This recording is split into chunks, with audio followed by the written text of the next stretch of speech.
ಹಾಸನ ಜಿಲ್ಲೆಯ ಮಲೆನಾಡು ಭಾಗದಲ್ಲಿ ಮತ್ತೆ ಮಳೆಯ ಅವಾಂತರ ಶುರುವಾಗಿದೆ. ನಿರಂತರವಾಗಿ ಏನು ಜೂನ್ ಮತ್ತು ಜುಲೈನಲ್ಲಿ ಸುರಿದಂಥ ಭಾರೀ ಮಳೆಯಿಂದಾಗಿ ಜಿಲ್ಲೆಯ ಸಕಲೇಶಪುರ, ಆಲೂರು, ಬೇಲೂರು ಭಾಗದಲ್ಲಿ ಸಾಕಷ್ಟು ಅನಾಹುತಗಳ ಸೃಷ್ಟಿಯಾಗಿತ್ತು. ಈಗ ಮತ್ತೆ 20 ದಿನಗಳ ಬಿಡುವಿನ ಬಳಿಕ ಸಕಲೇಶಪುರ ಭಾಗದಲ್ಲಿ ವ್ಯಾಪಕವಾಗಿ ಮಳೆ ಆಗ್ತಿದೆ. ಇದರಿಂದಾಗಿ ಹಲವಾರು ಕಡೆ ಮತ್ತೆ ಗುಡ್ಡ ಕುಸಿತಕ್ಕಂಥ ಆತಂಕ ಎದುರಾಗಿದೆ. ನಾವೀಗ ಸಕಲೇಶಪುರ ತಾಲೂಕಿನ ಕಪ್ಪಳ್ಳಿ ಅಂತಕ್ಕಂಥ ಪ್ರದೇಶದಲ್ಲಿದ್ದೇವೆ. ನಾವೇನು ನೋಡ್ತಾ ಇದ್ದೀವಿ, ಇಲ್ಲಿ ಏನು ದೊಡ್ಡ ಪ್ರಮಾಣದ ಗುಡ್ಡ ಕುಸಿತ ಬಂದಿದೆ. ಮೇಲ್ಗಡೆನೇ ಏನು ಬೆಂಗಳೂರಿನ ಮಂಗಳೂರು ನಡುವೆ ಸಂಪರ್ಕ ಕಲ್ಪಿಸ್ತಕ್ಕಂಥ ರೈಲ್ವೆ ಟ್ರ್ಯಾಕ್ ಇದೆ. ಅಲ್ಲೇನು ನಾವು ನೋಡ್ತೀವಿ, ತುದಿಯ ಮೇಲ್ಗಡೆ ಕಾಣ್ತಾ ಇದೆ. ಅಲ್ಲಿಂದ ಕೇವಲ 5 ಅಡಿ ಮುಂದಕ್ಕೆ ಹೋದರೆ ಅಲ್ಲಿ ರೈಲ್ವೆ ಟ್ರ್ಯಾಕ್ ಇದೆ. ಆ ರೈಲ್ವೆ ಟ್ರ್ಯಾಕ್ನ ಬದಿಯಲ್ಲೇ ದೊಡ್ಡ ಪ್ರಮಾಣದ ಮಣ್ಣು ಕುಸಿತಿದೆ. ಸೊ ಈ ಮಣ್ಣು ಮತ್ತೆ ಏನಾದ್ರು ಮಳೆ ಜಾಸ್ತಿಯಾಗಿ ಅಲ್ಲಿಂದ ಬರೆ ಜರುಗಿದ್ರೆ ಖಂಡಿತವಾಗಲೂ ಕೂಡ ಆ ರೈಲ್ವೆ ಟ್ರ್ಯಾಕ್ಗೆ ಹಾನಿ ಆಗ್ತಕ್ಕಂಥ ಆತಂಕ ಇದೆ. ನಾವು ನೋಡ್ತೀವಿ ಎಷ್ಟು ದೊಡ್ಡ ಪ್ರಮಾಣದ ಮಣ್ಣು ಇಲ್ಲಿ ಕುಸಿದೆ ಅಂತೇಳಿ. ಇದರ ಅಕ್ಕಪಕ್ಕ ಕೂಡ ದೊಡ್ಡ ಪ್ರಮಾಣದಲ್ಲಿ ಹಂತ ಹಂತವಾಗಿ ಮಣ್ಣು ಕುಸಿದು ಬರ್ತಾ ಇದೆ. ಜೊತೆಗೆ ಗಿಡ ಮರಗಳೆಲ್ಲವೂ ಕೂಡ ಕುಸಿದು ಬರ್ತಾ ಇದ್ದಾವೆ. ಇದರ ಮೇಲ್ಭಾಗದಲ್ಲೇ ರೈಲುಗಳು ಸಂಚಾರ ಆಗುತ್ತೆ. ರೈಲ್ವೆ ಟ್ರ್ಯಾಕ್ ಕೂಡ ಇದೆ. ಈ ಹಿಂದೆ ಕೂಡ 2 ವಾರಗಳ ಹಿಂದೆ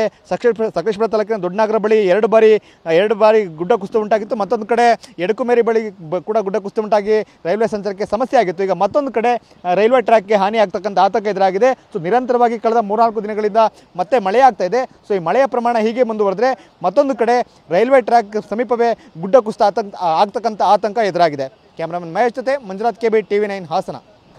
ಹಾಸನ ಜಿಲ್ಲೆಯ ಮಲೆನಾಡು ಭಾಗದಲ್ಲಿ ಮತ್ತೆ ಮಳೆಯ ಅವಾಂತರ ಶುರುವಾಗಿದೆ. ನಿರಂತರವಾಗಿ ಏನು ಜೂನ್ ಮತ್ತು ಜುಲೈನಲ್ಲಿ ಸುರಿದಂಥ ಭಾರೀ ಮಳೆಯಿಂದಾಗಿ ಜಿಲ್ಲೆಯ ಸಕಲೇಶಪುರ, ಆಲೂರು, ಬೇಲೂರು ಭಾಗದಲ್ಲಿ ಸಾಕಷ್ಟು ಅನಾಹುತಗಳ ಸೃಷ್ಟಿಯಾಗಿತ್ತು. ಈಗ ಮತ್ತೆ 20 ದಿನಗಳ ಬಿಡುವಿನ ಬಳಿಕ ಸಕಲೇಶಪುರ ಭಾಗದಲ್ಲಿ ವ್ಯಾಪಕವಾಗಿ ಮಳೆ ಆಗ್ತಿದೆ. ಇದರಿಂದಾಗಿ ಹಲವಾರು ಕಡೆ ಮತ್ತೆ ಗುಡ್ಡ ಕುಸಿತಕ್ಕಂಥ ಆತಂಕ ಎದುರಾಗಿದೆ. ನಾವೀಗ ಸಕಲೇಶಪುರ ತಾಲೂಕಿನ ಕಪ್ಪಳ್ಳಿ ಅಂತಕ್ಕಂಥ ಪ್ರದೇಶದಲ್ಲಿದ್ದೇವೆ. ನಾವೇನು ನೋಡ್ತಾ ಇದ್ದೀವಿ, ಇಲ್ಲಿ ಏನು ದೊಡ್ಡ ಪ್ರಮಾಣದ ಗುಡ್ಡ ಕುಸಿತ ಬಂದಿದೆ. ಮೇಲ್ಗಡೆನೇ ಏನು ಬೆಂಗಳೂರಿನ ಮಂಗಳೂರು ನಡುವೆ ಸಂಪರ್ಕ ಕಲ್ಪಿಸ್ತಕ್ಕಂಥ ರೈಲ್ವೆ ಟ್ರ್ಯಾಕ್ ಇದೆ. ಅಲ್ಲೇನು ನಾವು ನೋಡ್ತೀವಿ, ತುದಿಯ ಮೇಲ್ಗಡೆ ಕಾಣ್ತಾ ಇದೆ. ಅಲ್ಲಿಂದ ಕೇವಲ 5 ಅಡಿ ಮುಂದಕ್ಕೆ ಹೋದರೆ ಅಲ್ಲಿ ರೈಲ್ವೆ ಟ್ರ್ಯಾಕ್ ಇದೆ. ಆ ರೈಲ್ವೆ ಟ್ರ್ಯಾಕ್ನ ಬದಿಯಲ್ಲೇ ದೊಡ್ಡ ಪ್ರಮಾಣದ ಮಣ್ಣು ಕುಸಿತಿದೆ. ಸೊ ಈ ಮಣ್ಣು ಮತ್ತೆ ಏನಾದ್ರು ಮಳೆ ಜಾಸ್ತಿಯಾಗಿ ಅಲ್ಲಿಂದ ಬರೆ ಜರುಗಿದ್ರೆ ಖಂಡಿತವಾಗಲೂ ಕೂಡ ಆ ರೈಲ್ವೆ ಟ್ರ್ಯಾಕ್ಗೆ ಹಾನಿ ಆಗ್ತಕ್ಕಂಥ ಆತಂಕ ಇದೆ. ನಾವು ನೋಡ್ತೀವಿ ಎಷ್ಟು ದೊಡ್ಡ ಪ್ರಮಾಣದ ಮಣ್ಣು ಇಲ್ಲಿ ಕುಸಿದೆ ಅಂತೇಳಿ. ಇದರ ಅಕ್ಕಪಕ್ಕ ಕೂಡ ದೊಡ್ಡ ಪ್ರಮಾಣದಲ್ಲಿ ಹಂತ ಹಂತವಾಗಿ ಮಣ್ಣು ಕುಸಿದು ಬರ್ತಾ ಇದೆ. ಜೊತೆಗೆ ಗಿಡ ಮರಗಳೆಲ್ಲವೂ ಕೂಡ ಕುಸಿದು ಬರ್ತಾ ಇದ್ದಾವೆ. ಇದರ ಮೇಲ್ಭಾಗದಲ್ಲೇ ರೈಲುಗಳು ಸಂಚಾರ ಆಗುತ್ತೆ. ರೈಲ್ವೆ ಟ್ರ್ಯಾಕ್ ಕೂಡ ಇದೆ. ಈ ಹಿಂದೆ ಕೂಡ 2 ವಾರಗಳ ಹಿಂದೆ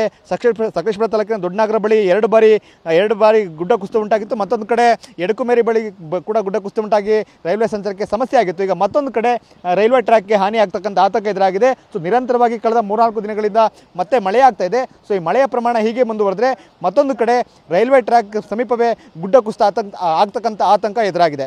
ಕ್ಯಾಮರಾಮನ್ ಮಹೇಶ್ ಜೊತೆ ಮಂಜುನಾಥ್, KB, TV9 ಹಾಸನ.